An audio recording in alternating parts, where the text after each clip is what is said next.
안녕하세요. 자기 주도성과 자율성, 책임성을 높이는 교육에 대해서 말씀해 드리도록 하겠습니다. 자, 일단 자기 주도성의 개념과 중요성, 그리고 자율성 발달과 교육적 접근, 그리고 책임성 함량을 위한 교육 전략, 결론 및 방향입니다.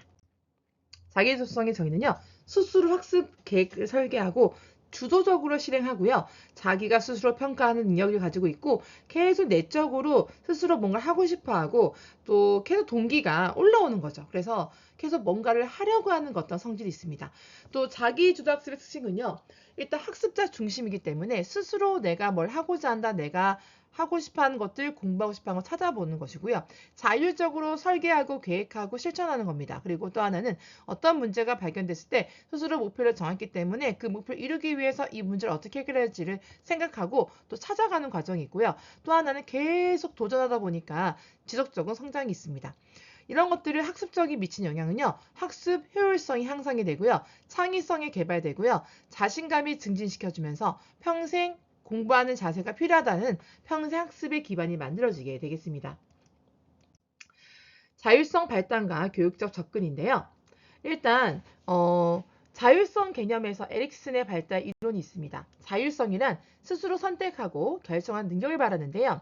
어, 자율성과 수치심은 1세에서 3세 사이에 만들어지거든요.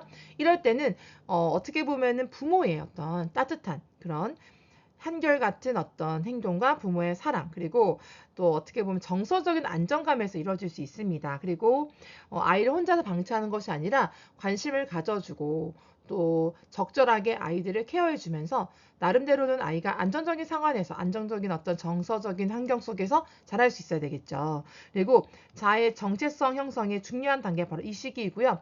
이 시기는 어떻게 보면은 되게 아이가 아직까지 말을 언어라든지 이런 표현을 발달하는 시기이기 때문에 명확하지 않습니다. 하지만 이 시기에 아이들이 가정 환경 안에서 안정적으로 자라났던 과정이 그 아이의 자율성 발달에 도움을 주는 거죠. 어떻게 보면은 나름대로는 조금 자율적으로 아이가 스스로 뭔가를 개척해 나갈 수 있는 환경적으로도 가능할 수 있습니다. 그래서 제재를 한다거나 뭔가 막는다거나 뭔가 어떻게 보면 뭔가 새로운 걸 뭐 만들고 만지려고 하고 이동하고 돌아다니고 할 때 뭔가 아이들의 어떤 욕구가 완전히 좀 파괴되는 그런 환경이 아니라면은 훨씬 아이들이 안전한 범위 안에서 스스로 개척할 수 있는 성질, 자율성을 길러줄 수가 있습니다. 일단 자율성을 키우는 방법은요. 선택의 기회. 무엇을 할 것인가, 무엇을 선택할 것인가, 어떤 걸 할 것인가, 어디로 갈 것인가 하는 질문하면서 아이를 끌어야 되고요. 그 결과에 대한 책임도 이걸 했을 때 어떻게 될 것이냐 인식을 하고 거기에 대해서 알고 결정하는 것도 중요하고요. 또 하나 자기 표현을 격려하는데요. 나름대로 자기의 의사라든 자기 생각이라든 이런 것들 표현할 수 있게 좀 끌어내주는 게 필요합니다. 감정을 누르는 것보다는 감정을 표현할 수 있게 도와주고요. 울음을 터뜨렸다던가 웃음을 또 터뜨린다고 여러 가지 울고 웃고 뭐 화나고 소리 지르고 다양한 활동이 있을 거잖아요. 근데 그럴 때 그 아이의 스스로 어떤 감정들이 겉으로 표현됐을 때 그걸 어떻게 주변에서 받아들이는지에 대해서 또 중요하거든요. 그래서 아이의 어떤 감정 표현을 자유롭게 할 수 있도록 하는 환경에서 건강하게 자기의 생각을 표현할 수 있는 감정을 드러낼 수 있는 그런 것들로 발전시킬 수가 있습니다. 연령 아이의 나이에 따라서 또 맞는 과제를 부여해야 되고요. 그래야지만 아이들이 부담 갖지 않고 지속할 수 있는데 연령에 맞지 않는 부담스러운 과제를 주었을 때 아이들 포기하게 됩니다. 발전할 수 있는 기회가 없어지는 거죠. 그래서 포기하지 않도록 할 수 있도록 하는 과제를 줘야 되고 조금씩 능력에 따라서 변화시켜줘야 되겠죠. 그래서 실패도 할 수 있기 때문에 넘어질 수도 있잖아요. 그래서 그것이 새로운 어떤 배움의 기회가 될 수 있다는 것을 계속 강조해야 되겠습니다.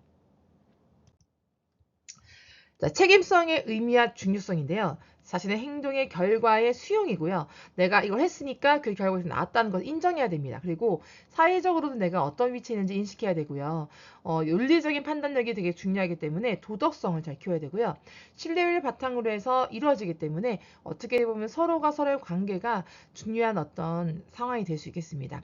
자기 관리, 자기 점검인데요. 내가 어떤 목표를 세웠는데 어떻게 진행하려고 시간 관리도 했지만 거기에 대해서 내가 어느 정도는 해냈는지 못했는지 다음의 계획은 어떻게 수정 보완할지를 또 스스로 점검하고 관리하고 실천하는 것이고요. 또 문제 해결 능력은요. 비판적인 사고를 개발하기 위해서 어떤 책을 또 많이 읽고 문제도 많이 풀고 이런 거 해야 됩니다. 그리고 다른 사람 어떤 현상들에 대해서도 객관적으로 바라볼 수 있어야 되죠. 그래서 창의적인 해결력을 모색하고요. 의사결정의 능력을 향상시키고 협업을 통한 문제 해결도 필요합니다. 또 하나는 책임감 증진이 필요하죠. 단계적으로 내가 해야 될 일, 또 내가 마무리해야 될 일, 또 다른 사람한테 미루면 안 될 일도 있을 겁니다. 그런 것들을 단계적으로 책임을 부여해서 이루어내야 되고요. 성공 경험이 중요합니다. 어떤 작은 일을 맡았다 하더라도 그 일을 끝까지 잘 완수해서 정리하는 것도 필요하고요. 롤 모델을 제시하고요. 반성적인 사고 장려도 필요합니다. 왜냐면 내가 스스로 나를 어떻게 했는지 내가 이 부분을 참 못했는데 다음에 좀 더 잘해야겠다라고 하는 식으로 본인 스스로가 뭔가 잘못한 것들을 발견했을 때 다시 그것을 다시 바로잡는 과정에서 자기 스스로를 조금 객관화해서 보는 과정도 필요하게 되겠습니다. 그래서 교육을 통한 책임성 함량은 개인과 사회 발전의 아주 핵심적인 부분이라 할 수 있겠습니다. 그래서 결론적으로 봤을 때 자기 주도성과 자율성과 책임성 교육의 통합적인 접근이 필요하고요.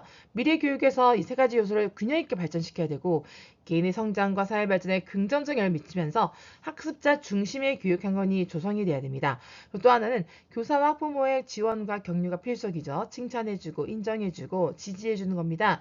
그리고 지속적인 자기평가와 반성이 필요합니다. 스스로 자기를 돌아보는 시간이 필요한 거죠. 자기 성찰 시간입니다. 이러한 교육 방식은 평생 학습 능력을 향상하는 데 기여할 수 있기 때문에 우리 아이들이 자기 유도성을 기를 수 있도록 많이 도와주시면 좋겠습니다. 감사합니다.